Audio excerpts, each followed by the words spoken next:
Hey, thanks for stopping by. My name is Don, and this is Adventures This Way. I'm out in the garage today, and what we're looking at is the engine from my Polaris Sportsman 850.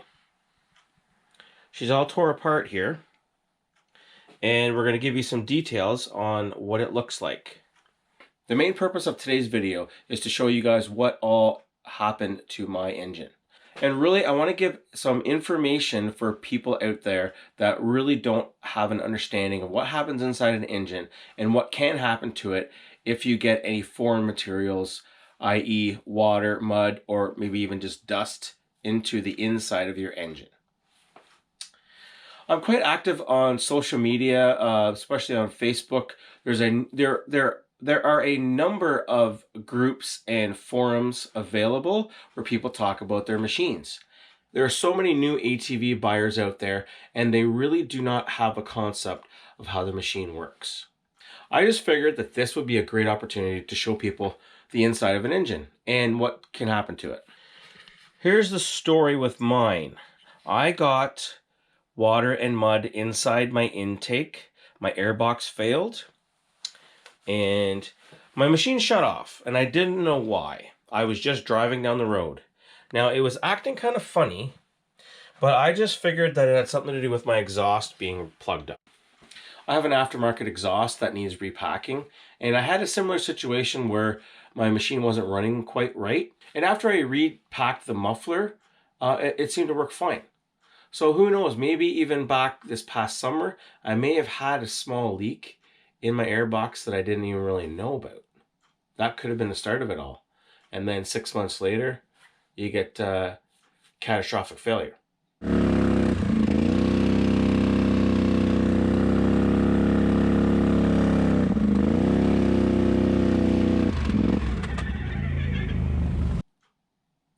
Yeah, it's not good. I would like people to avoid that. But you know what? If you don't go in very deep water, that's where your air intake system is never going to get wet. That's probably the safest thing for most people out there to do. It really, really is. Unless you're good with the cost of repairing or replacing your engine, then don't worry about it. Give her.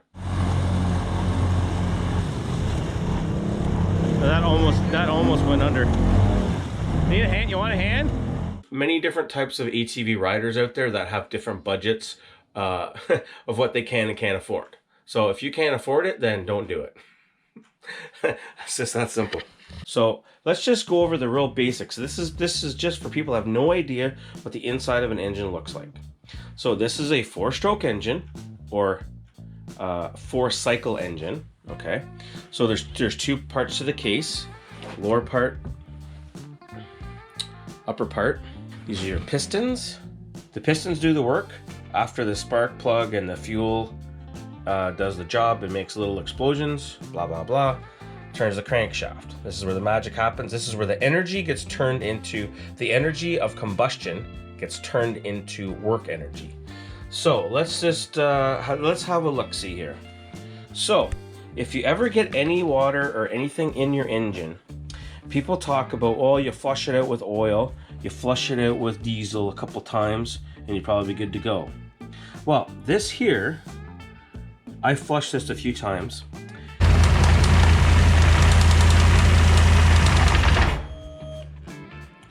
That's bad.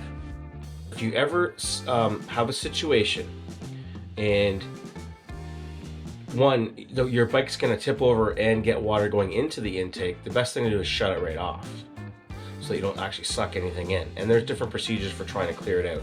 Now, I think if you maybe get just a teeny weeny bit of water inside the intake, and maybe some gets inside the engine, some hot engine flushing with diesel and different oils may save it. But if you get enough in there, just changing the oil and flushing it is not going to do anything, because you're going to end up with this. This is sludge, and there's water and gook and oil. Ugh. Ugh, not good. The main part of the oil in your engine is to keep it lubricated and to help keep it cool. So what happened is, this here's your the piston. Your piston rings. There's an oil ring. There's a few different ones. So your connecting rod connects to the crankshaft here and here, and you can see now everything with your engine is finely machined parts. Like everything's got to be just perfect, okay, or next to perfect. So there's these bearings here. Go on here like this, okay. They go inside of here. So there's these two here, which are good, okay. And then you got these two here. It's dry, so there's no oil. And then you get stuff like this. Like that's metal chunks, pieces coming apart. It gets hot, makes all kinds of yucky noises. The procedure of running the engine at this point, it probably didn't matter. This stuff would have been damaged anyways. But what you don't want to have happen is have problems with your engine case, because this engine case is quite expensive. Now, one of the things with the Polaris engine is this. It can be referred to as a monoblock. Okay, this is the cylinders where the piston's right up and down in. I'll show you back. So you can kind of see, I don't know if you can see here or not, but there's some little bit of scoring, very lightly. It may not show up very well on the camera. Let me try a light. I don't know if I can get the light in there better. That might wash it out, I don't know. But it's supposed to be perfect. There's some, you can see the up and down scrapes. I know I can see it, but I don't know if the camera will pick it up or not. So that this can be cleaned up. It's not bad. A lot of engines, the cylinders are bolted to the block, and you can change the cylinders. They can come off and be replaced. With this, you cannot. That is one of the downfalls of this design if you have engine damage. I'm not saying it's good, bad, or indifferent, but just something to keep in mind with the Polaris engine. If you get anything in it and you have problems, you just can't replace the cylinders. No, this is the starter, here's in the way. But you just can't replace these cylinders. You can't.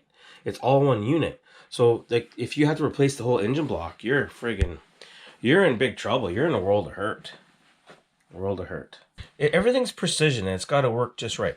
So now here's an issue with this model. This is from a 2013. And in this year, you can see this mark here. I don't know if that's just coincidence that there's marked up or if it's an alignment mark. So what they did with this engine, for whatever reason this year, this gear sets the timing. Attaches to the timing chain, which goes up through here. Which goes up through here, and attaches to the head, which I don't have the head out, but the head has all the valves in it.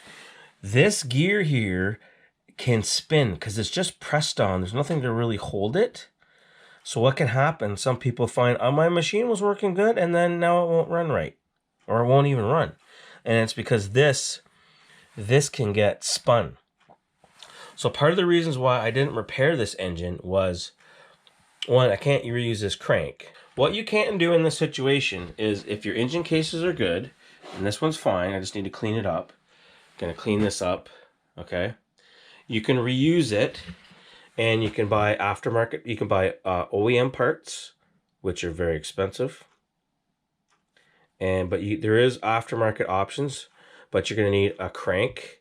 You're gonna need new pistons, connecting rods, everything, new bearings. You're gonna need new bearings, like everything. Seals. You gotta get new seals. There's your head gasket. You're gonna need one of those. Then of course you gotta go through the head to make sure the head's good. You don't have any bent valves. I may have a bent valve. I don't know. Who knows? I'm not sure. A lot of noises. So once you get to the part where you're tearing down your engine, it gets very expensive with parts and a fair bit of labor. I pulled the engine out of the machine myself and delivered it. But if you don't have any of those skills, you got to take the whole thing to the dealer, and it's a lot of work. So in most cases, it's almost more cost effective to just put a whole new engine in, either a brand new one or a remanufactured one, which, it's thousands of dollars. Engine repairs can be very, very expensive. So the next time you think that you want to go into the deep water and deep mud and those kinds of things, ask yourself this: make sure you can afford the consequences.